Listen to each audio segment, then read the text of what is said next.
La rédemption, être pardonné, passer à autre chose, changer. J'étais au téléphone avec un ami ce matin et tout. Je l'appelle, je lui dis est-ce que tu as encore de la rancœur contre moi pour certaines choses que j'ai faites? Parce que y a quelqu'un qui m'a insinué que il en aurait encore. Et je lui ai répondu mais je pense qu'il est assez grand pour savoir, tu vois. Parce que lui il m'avait bien dit que non. Et il me dit là comme ça je pense pas, je réfléchirai si tu veux mais non. Moi ma question c'est jusqu'à où vous êtes prêt à pardonner quelqu'un?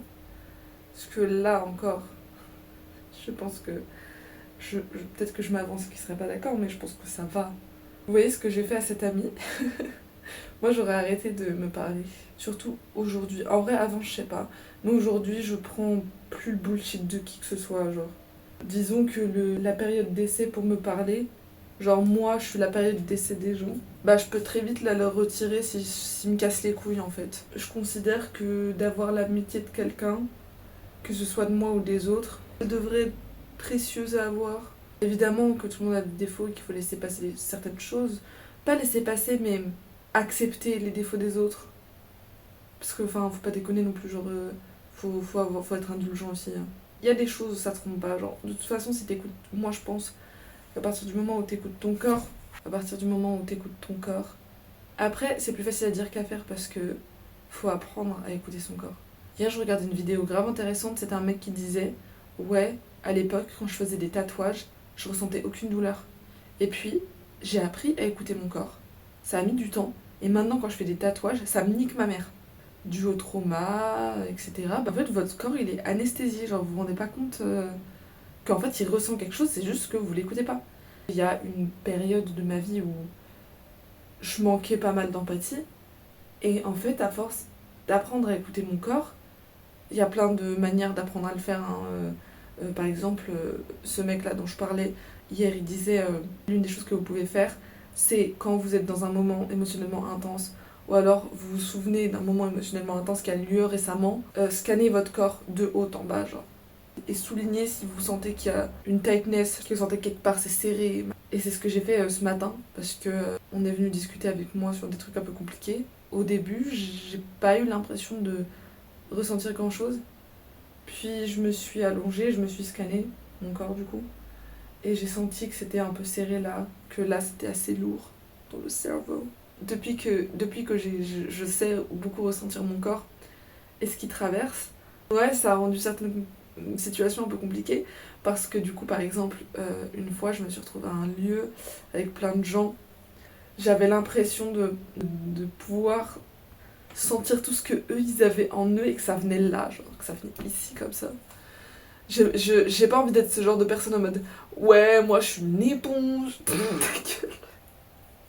Mais voilà, le fait est que c'était tellement trop pour moi que je me suis cassée plusieurs fois, qu'il y a des jours où j'avais vraiment pas envie d'être là et tout. Aujourd'hui, bah, ça fait que j'ai plus d'empathie. Des fois, ça peut être un inconvénient de ressentir fort les choses.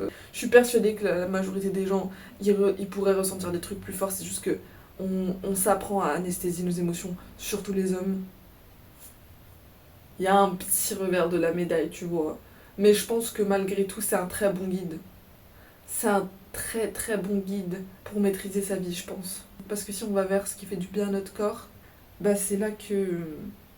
Je crois que ça, je l'ai déjà dit plusieurs fois, mais il y a plein de fois où genre j'étais dans des situations où genre je pense que tout paraissait bien genre sur mon visage, mais là j'étais pas bien quoi. Genre je sentais que quelque chose allait pas, mais moi j'ai décidé de taire ça. Vous voyez. Ça a fait que plusieurs fois à cause de ça, je me suis retrouvée au fond du trou sa grand-mère. Et alors que si j'avais écouté mon corps, mais oh non. Wesh, le bullshit que j'aurais évité, les refs, c'est une dinguerie. Tout ce que j'aurais pu éviter, genre. J'aurais été trop bien. Mais bon, parfois on a besoin de certaines claques pour se rendre compte des choses. Écouter votre corps et l'utiliser comme guide, pour moi, c'est la meilleure façon. Moi, j'avoue que j'en vois pas d'autre. On est tous différents. Comme moi, ce que j'ai vécu en fait. Ou ce qu'on a tous vécu à des moments. Forcément, vous aussi, vous avez déjà vécu ce truc où genre, vous savez qu'il y a un truc qui va pas, mais vous laissez quand même votre cerveau parler, genre. C'est comme ça que j'ai été pendant très longtemps. Que ce soit de moi envers les autres ou des autres envers moi. Où genre, j'écoutais pas ce que mon corps me disait, et tout, je voulais tout rationaliser ici en mode... Du coup, des fois, ça fait que vous vous sentez pas légitime de ressentir certaines choses. Franchement, c'est horrible. Genre, votre corps, il vous dit, ouais, écoute-moi, je me sens pas bien, et toi, t'es là, genre, non, mais est-ce que t'es sûr quand même? Parce que quand on y pense, en vrai, il y a eu ça, et puis il y a eu ça, et puis toi, t'as quand même fait ça une fois, donc machin. Et c'est trop. Il y a trop de nœuds, comme trop de nœuds. Alors que là, ce que votre corps, il veut vous dire, c'est straightforward, c'est là maintenant je me sens comme ça. Genre, et ça veut pas dire que parce que vous êtes en colère vous pouvez tout casser ou quoi, mais ça veut dire que peut-être que vous êtes en colère pour une raison. C'est ça que ça veut dire. Ça veut pas dire que parce que vous êtes triste, c'est vous la victime. C'est pas ça que ça veut dire. Parfois vous êtes triste et c'est pas vous la victime. Parfois je suis triste et c'est pas moi la victime. Ce que ça veut dire, c'est qu'il faut se pencher sur ce que vous ressentez. C'est ça que ça veut dire. Une émotion, c'est pas forcément la conclusion, mais ça peut être un très très bon départ, et je pense que c'est d'abord là qu'il faut regarder à chaque fois. Ce qui est sûr, c'est que je suis très reconnaissante d'être entourée par ceux qui m'entourent. C'est important de s'en rendre compte, et que les gens qui vous entourent se rendent aussi compte qu'ils ont de la chance de vous avoir. Parce que si vous sentez pas que vous avez de la chance d'avoir quelqu'un, ou vous vous dites que quelqu'un n'a pas de la chance de vous avoir, c'est qu'il y a un problème quelque part. Que vous vous disiez que vous avez pas de chance, que quelqu'un n'a pas de chance de vous avoir dans votre entourage, ça peut vouloir dire autre chose que je suis mauvaise pour cette personne. Ça peut vouloir dire que vous avez une basse estime de vous ou un truc comme ça. Mais il y a aussi des fois où c'est parce que votre corps sait que vous n'êtes pas bon pour la personne d'en face. Hein. J'ai déjà eu ça avec des gens. Évidemment, ça m'est arrivé de me dire, ok, cette personne, ce serait mieux pour elle si on n'était pas proches. Dans ces cas-là, les personnes s'éloignent de vous peut-être. Enfin, en tout cas, ce qui s'est passé, c'est que moi, j'ai laissé cette personne s'éloigner. Et je pense qu'elle ne pourrait pas mieux se porter. Bon, après... je doute que ce problème dans sa vie, ce soit moi, mais... ce qui est sûr, c'est que j'étais pas. Des fois, peut-être qu'il y a eu trop de trucs pour passer à autre chose. Peut-être que des fois, il y a eu trop de négativité pour réussir à pas y penser. Bon, genre, si t'as pas envie de t'entourer de moi, genre, ne le fais pas. Tu vois. Genre, si pour toi c'est une corvée de me parler, bah ça sert pas à grand chose. Et puis en plus, franchement, des fois, c'est comme ça que vous revenez en force. Hein. Moi, il y a une personne dans mon entourage maintenant, j'espère qu'on va continuer de se rapprocher. Et peut-être qu'elle se reconnaîtra si elle regardera cette vidéo. Et on était en train d'en parler ce matin, du coup, avec elle. Enfin, on a commencé à se connaître jeune et tout, petite plutôt, très très ado. Et bref, on était toutes les deux, on vient toutes les deux de. Voilà, on n'a pas eu le meilleur entourage dans notre vie, on a beaucoup de traumas, beaucoup de... Enfin, vraiment, famille compliquée, tout ça. Qu'est-ce que j'allais raconter là déjà? J'allais dire quoi? Et ouais, je lui ai dit... Et en fait, un jour, elle a fait... Il y a eu un enchaînement où elle m'a reproché des trucs et moi j'ai écouté ce qu'elle avait à dire, mais rien à voir par rapport à ça, juste franchement j'en avais marre d'elle. Je suis désolée si t'écoutes ça. On grandit, on évolue, genre. Mais ouais, sur le moment, j'en avais ce gars marre d'elle, genre. Et du coup, je lui ai dit, voilà. En fait, ça devenait une corvée de lui parler à cette personne. Et du coup, je lui ai dit, voilà, je t'avoue, j'ai plus envie d'être ton amie, quoi. Genre, en gros, elle m'a dit que j'étais une manipulatrice. Et pourtant, je savais déjà à l'époque, parce qu'en gros, elle s'est dit que j'arrêtais de lui parler parce que je supportais pas les reproches qu'elle me faisait. Et je vous jure que s'il y a un truc qu'on peut pas me dire à moi, c'est que je n'accepte pas les reproches. Après, les gens peuvent le penser s'ils veulent, hein. Moi je sais que c'est pas vrai. Ça s'est fini sur une note vachement amère. Alors que bon, on avait quand même vécu pas mal de bons moments. Beaucoup de mauvais parce que on en discutait ce matin. Mais bon, on était globalement toutes les deux pas spécialement gentilles, mais comme elle le disait, c'est vraiment... on n'était pas dans des milieux sains, quoi. Je pense que tout le monde devrait faire un taf de vérifier s'il reproduit pas un pattern nocif qu'on lui a fait subir quand il était enfant, parce que... Parfois, vous croyez que non, hein. Parfois, vous pensez que non. Et puis... La vie vous démontre que... Franchement, je vous jure, même si vous pensez que c'est pas votre cas, si vous pouvez checker parce que vous pourriez être surpris. Vous pourriez être, même des trucs insignifiants, hein, vous pourriez être très surpris, genre. Bref, je sais même plus ce que je racontais, genre. Oui, et elle me dit ça, et en plus, ça, genre, avec elle. Mais en plus, il y a un boug qui avait aussi arrêté de me parler parce qu'il a dit que j'avais été horrible avec elle et tout, machin. Alors que... enfin, bref. Et donc, faut que j'arrête de dire bref. Et des mois plus tard, et franchement, beaucoup moins de temps. Enfin, moi, j'avais réfléchi sur le truc et tout, je lui en voulais plus. Moi-même, il y a plein de trucs, je m'en voulais plus non plus, parce que j'ai compris ce truc de ouais, on était vachement immature et tout. Je remettais tout en perspective, etc. Enfin, ce que vous faites quand vous vous éloignez, vous avez plus le nez dans le guidon, quoi. C'est elle qui est revenue des mois plus tard, et franchement, en beaucoup moins de temps que j'aurais pu imaginer. Elle est venue et elle m'a dit ouais, Stock avait raison. Je suis désolée, c'est un peu ce que t'as dit. C'était peut-être plus nuancé que ça, j'abuse de vous parce que c'était un peu avec comme ça, mon frère. Mais c'était globalement ce qu'elle a dit. Putain, ça fait 20 minutes que je parle. En gros, ce que j'essaie de dire, c'est que parfois c'est une très très bonne idée de... Ça veut pas dire que vous allez forcément vous reparler et s'il y a quelqu'un avec qui vous ressentez le besoin de faire ça, si vous le faites, ça veut pas forcément dire que vous allez reparler, hein. Des fois même... Enfin moi, la dernière fois que j'ai dû me séparer de quelqu'un comme ça, j'en ai pas du tout eu envie, hein. Je me suis forcée à le faire. Et en fait, j'espère qu'on va plus jamais se reparler. Enfin, il y a une part de moi, non, mais... Vous savez quand c'est les bonnes choses pour vous. Genre si vous écoutez, tout revient à ce que je disais là. Si vous écoutez, vous savez la vérité de ce qui serait bon pour vous. Vous savez très bien c'est laquelle.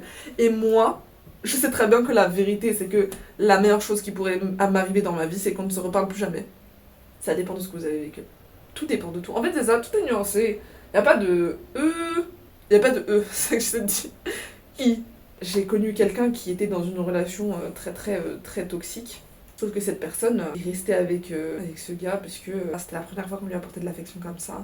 En plus, je vous jure, elle, l'alchimie sexuelle, ça... Franchement, ça biaise tout, c'est trop dangereux.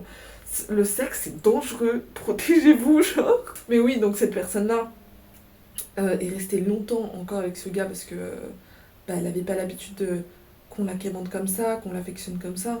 C'est tellement doux d'être aimé, même si moi, à mon avis, il l'aimait pas, mais voilà.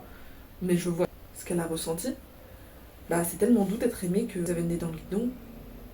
Dans le guidon. Alors que si on voit le... Genre, par exemple, enfin, il y a des trucs qu'il faisait, son gars. Genre, si on lui avait dit des mois avant, mais tu sais, tu vas rencontrer quelqu'un qui va te faire ça, et tu vas laisser passer ça, elle ferait... Y a aucun monde où je laisserais passer ça, ça va pas la tête, moi, me retrouver dans cette situation. Et moi, j'aurais dit la même chose pour plein de trucs qui me sont arrivés, franchement. Je vous jure, on sait pas comment réagir dans des situations avant de les avoir vécues. Il y a une étude qui a prouvé que nos amis sont plus à même de prévoir vos comportements que nous-mêmes. Et ça ne m'étonne pas, parce que, ou les gens qui vous entourent, qui sont proches et qui vous connaissent. Parce que par exemple, cette personne-là dont je parle, elle avait rompu avec son gars machin. Puis j'étais contente pour elle, et elle m'a dit, ouais, au final... Enfin, elle m'a pas dit au final, elle m'a juste dit, ouais, on va juste reparler une dernière fois et tout. Je lui ai dit, c'est une mauvaise idée, tu vas te remettre avec lui. Tu vas te remettre avec lui. Et bah, qu'est-ce qui s'est passé? Elle s'est remise avec lui. Voilà. Les bagues de dernière discussion, machin... Je sais que c'est dur. C'est dur. Vous avez envie d'envoyer un mail, une lettre. Mais des fois, parce que vous avez tellement envie d'être compris, parfois vous avez même envie que la personne d'en face vous dise pardon. Mais je vous jure, franchement, vous devriez pas avoir à expliquer quelqu'un comment vous traitez, genre. Vous devriez pas avoir à quémander le pardon de quelqu'un. Moi, franchement, j'explique une fois, deux fois. Si vous sentez que la personne d'en face, ce qu'elle cherche, c'est pas de la clarté, mais autre chose que vraiment vous... Une fois, il y a un mec qui m'a dit un truc grave intelligent. Et si jamais t'écoutes ça, tu vas te reconnaître peut-être. Il m'a dit, si t'essaies de tout faire pour pas perdre quelqu'un, c'est qu'il y a déjà un problème. Il est pas con, ce garçon. Et genre, il se rend pas compte, je n'en ai jamais reparlé, je crois. Mais cette phrase, elle a... Waouh, elle a grave résonné en moi, genre. Oui, si déjà vous devez tout faire pour pas perdre quelqu'un, c'est que cette personne, vous devriez plus l'avoir dans votre entourage, parce que... Vous voyez ce que je veux dire? Si vous faites tout pour pas perdre quelqu'un, c'est qu'il y a plus que vous dans la relation. C'est qu'il y a plus que vous qui tenez à l'autre personne. Donc c'est qu'il y a déjà un problème. C'est pour ça que moi, ce matin, quand on m'a fait plein de reproches que évidemment j'ai écouté, et ça c'est, s'il y a un truc à retenir, c'est ça, c'est franchement écoutez, au moins écoutez. Ça veut pas dire que vous allez forcément être d'accord, et si vous sentez que c'est de la calomnie, bah dites-le. Mais il faut pas faire preuve de mauvaise foi, ça jamais. Il y a des gens qui feront preuve de mauvaise foi avec vous. Si vous pouvez vous séparer de ces gens-là, faites-le. Si c'est des gens qui sont tout dans la mauvaise foi. Moi, franchement, s'il y a un truc que j'ai arrêté d'accepter autour de moi, c'est la mauvaise foi. Il y a des gens, je suis obligée d'être entourée par eux et qui font preuve de mauvaise foi. Voilà, des fois, on peut pas choisir tout son entourage, malheureusement. Mais ce qui est sûr, c'est que dans les gens que je choisis de mettre dans mon entourage, il y a franchement aucun d'eux qui fait preuve de mauvaise foi. Ah, peut-être un petit mot. Et je sais que moi, je fais aussi de mon mieux pour pas être dans la mauvaise foi. Mais putain, qu'est-ce que je voulais dire déjà ? Oui, c'est ça. Et du coup, cette personne ce matin qui m'a fait tous ces reproches et que j'ai écouté, je me justifie parce que c'est quelqu'un qui compte pour moi. Mais si jamais elle veut partir, qu'elle veut plus qu'on soit amis, j'essaierai pas de la retenir. Une relation, ça se fait à deux. Mais si l'autre personne n'a pas envie d'être là, bah ça sert à rien. Franchement, ça sert à rien. C'est pas que ça sert à rien. Genre, enfin si, ça sert à rien en vrai. Et c'est pour ça que je fonctionne comme ça dans tout. Par exemple, moi, mon taf, je suis recruteuse de donateurs. Oui, vous êtes les gens qui font chier dans la rue. Oui, tout à fait, c'est nous. Je ne force personne. Genre, j'en veux pas aux gens qui me répondent parfois sèchement et tout. Faut pas déconner non plus. Hein. La dernière fois, il y a un mec qui m'a fait. Je dis pardon. Vous n'avez pas à faire ça. Bref, la plupart des gens qui répondent sèchement, bah je leur en veux pas parce que je sais que y a plein de RD, donc de recruteurs de donateurs qui sont des forceurs. Moi, je suis en paix avec moi-même, je sais que je le suis pas. Et d'ailleurs, c'est excellent de travailler comme ça parce que, en fait, dès qu'on me dit non ou que je sens que la personne d'en face se force à dire oui, j'arrête net. Parce que j'ai pas envie de me retrouver dans une situation où je me force, où la personne d'en face se force. Je vois pas l'intérêt en fait. Peu importe si je me prends 1 million de non dans la journée, toutes les interactions que j'ai dans ma journée, des vraies interactions, des échanges que j'ai avec les gens, c'est des gens avec qui j'ai envie d'être et qui ont envie d'être là avec moi. Et du coup, ça fait que j'ai des excellentes journées de travail. Parfois même, j'ai des journées de travail qui m'emplissent tellement de bonheur que ma poitrine va en exploser. Et je n'abuse même pas quand je dis ça. Et puis même, eux, ils sentent que c'est sincère et moi, je sens qu'ils sont sincères. Enfin, et là, c'est le même principe. Cette personne-là, je sens qu'il y a quelque chose qui fait que je pense, peut-être que je me trompe, mais je pense pas qu'elle puisse être amie avec moi ce jour. Mais dans ce cas-là, et parfois ça va être dur, mais c'est mieux, je pense, si elle a pas envie de s'entourer de moi, qu'elle ne s'entoure pas de moi. Et je pense que c'est mieux de fonctionner comme ça. Voilà. Je pense que c'est ça la conclusion. Ne forcez personne, ne vous forcez pas. Évidemment, c'est aussi une question de privilège. Il y a des gens, ils n'ont pas le choix que de se forcer dans plein de situations, malheureusement. Mais si vous pouvez, fonctionner comme ça en vrai. Ça paraît logique en vrai. Évidemment que c'est mieux de vivre que dans des situations où vous avez envie d'être. Enfin, avec des gens avec qui vous avez envie d'être, pour le coup. Mais parfois, c'est plus facile à dire qu'à faire. Parfois, vous restez avec des gens parce que vous avez envie d'être aimé. Vous avez envie d'être choisi. Alors que vous n'êtes pas dans une situation très confortable pour vous. Ça fait 33 minutes que je parle. C'est la merde. Je m'attendais pas à ce que ça dure aussi longtemps. Je sais pas c'est quoi la conclusion. Je dirais que entourez-vous bien, faites de votre mieux. Parlez. Si vous avez quelque chose sur le cœur avec les gens, dites-le, franchement. Dites-le, genre je vous jure que ça sera... Franchement, à quoi bon vivre une vie si c'est pour pas vivre les choses à fond. Si c'est... Ah oui, et aussi, un truc que j'ai vu hier qui est très très vrai. L'amitié, c'est pas censé être H24 agréable. Hein. Des fois, il va y avoir des situations... Moi, si vous êtes quelqu'un qui me dit, moi, mes amitiés, elles ont toujours été parfaites, j'ai jamais eu de problème. Pour moi, c'est que vous manquez... Il y a un truc pas profond quelque part. Parce que les humains sont différents et qu'à un moment, ça clash. À un moment, ça clash. Il y a peut-être il y a un problème de profondeur de l'amitié chez les garçons, quoi. Récemment, il y a un gars, il m'a dit qu'il ouvrait jamais son cœur à ses potes gars, genre même à tous ses potes de manière générale. Je lui ai dit, mais... Enfin... ça te rend pas triste, du coup. C'est ça, je lui ai dit, au pire, si t'arrives pas à t'ouvrir à tes potes gars, enfin, essaie de t'ouvrir aux filles, tu sais, genre à tes potes meufs si t'en as, ou quoi, genre. Il m'a dit, non... Faut pas ouvrir son cœur aux filles parce qu'après elles vont l'utiliser contre toi. Je lui ai dit, ah ouais, c'est qui t'a dit ça? Il m'a dit des gars. La méloninesse épidémique, franchement, vous cherchez, hein. Coucou, je suis en train de faire le montage et en fait j'explique un truc dans la vidéo que j'ai super mal expliqué, genre vraiment. Du coup je vais l'expliquer maintenant. En gros je racontais l'histoire d'un groupe de gars que j'ai connu. L'un d'eux qui s'appelle Charles, il était ami normal avec ce groupe et parmi l'un d'eux il y avait un gars avec qui il avait l'air vachement proche. Plus que les autres, j'avais compris qu'il y avait un truc qui allait pas trop entre les deux et un jour je lui demande et tout comment c'est leur relation. Et il m'avait dit qu'il lui disait pas les trucs qu'il voulait vraiment lui dire.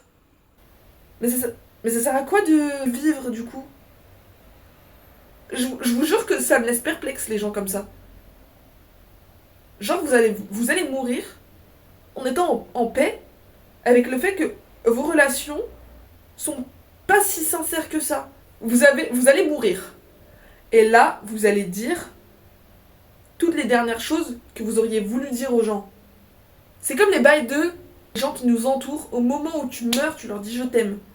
Mais moi, j'aimerais trop que ma vie, ce soit genre qu'ils le sachent déjà. Je leur dirai si je meurs. Mais encore plus. Mais genre, que ce soit pas une news, quoi. Je suis sûre, il y a plein de gens, avant de crever, ils ont dit genre, tu sais, les 4 vérités et tout, à leur entourage, bail comme ça. Mais moi, ces 4 vérités, j'aimerais bien que tout le monde le sache autour de moi. J'aimerais bien mourir en me disant, j'ai tout fait pleinement. Écoutez ce que les gens ont à vous dire. Écoutez vous-même. La bienveillance, c'est la clé. Hein. Si vous avez du mal à être bienveillant envers les autres, commencez par l'être envers vous-même en vrai. La plupart du temps, les choses, c'est pas personnel, genre c'est pas contre vous. Genre c'est comme les gens qui me disent non ultra sèchement dans la rue, genre.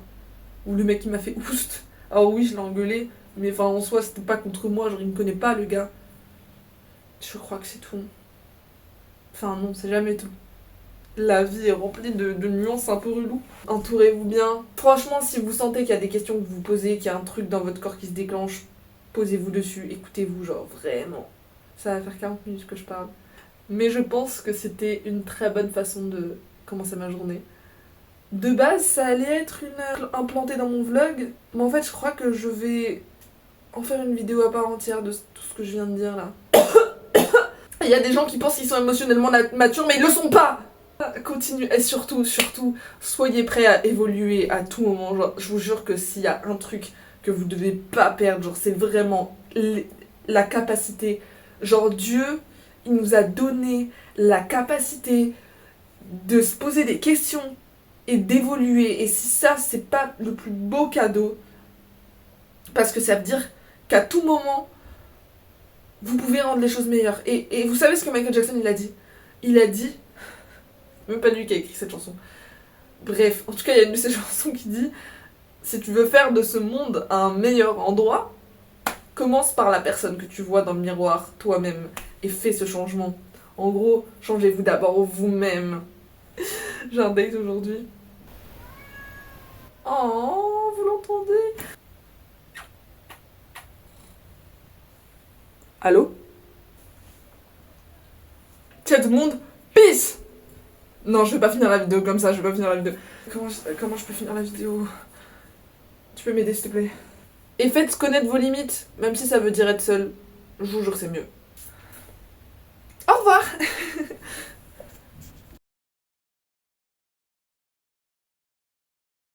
Mauvaise nouvelle. On peut pas plaire à tout le monde. Bonne nouvelle.